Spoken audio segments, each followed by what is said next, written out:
4 o'g'lim bor edi deydi. Qiz bolani deydi, shunaqa ham yaxshi ko'raman deydi. Xudodan deydi, yig'lab yurib Xudodan so'radim. Xudo qiz berdi. Yo, jicha nogironlik qiz berdi deydi. O'smaydigan.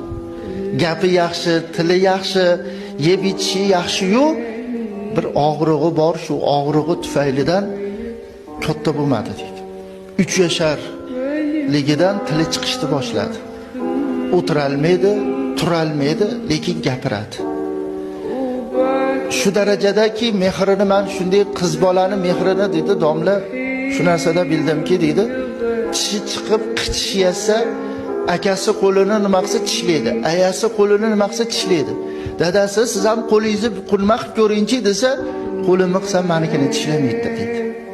Keyin e'tibor qilman dedi, yig'lab turgan bo'lsa ham men kirib borsam yig'idan to'xtaydi dedi. Tili chiqqanda bildimki, ayasiga aytar ekan, aya dadamga aytib qo'ymayman, meni kasalimmandir ki. Kasalligimni dadam bilmasin-a,dir ki. Nimaga desa, o'ksinib bolalar xafa bo'lib qoladilar. Nima deb xafa bo'ladilar desa, meni qizim kasal ekan deb xafa bo'lib qoladilar-da.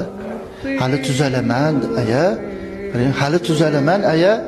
Ro'molchalarini yuvib beraman, paypoqlarini yuvib beraman.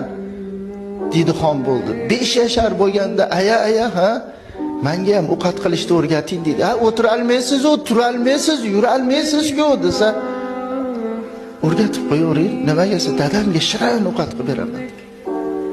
Qarang. Og'riq dodalodod qilib turgan bo'lsa ham, ayasiga injiqlik qilayotgan bo'lsa ham, og'riqni qattig'idan chidolmay turgan bo'lsa ham, shunday kirsam o'zini soqqa savoladi deydi.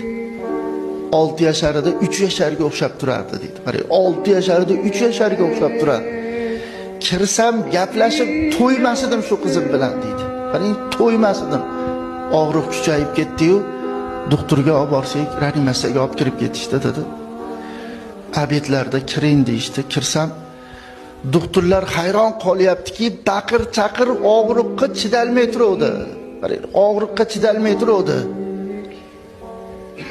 Siz kirishingiz bilan qarang, tuzalib olganga o'xshaysiz. Sizda nima bor desa, dadalik hurmati bor.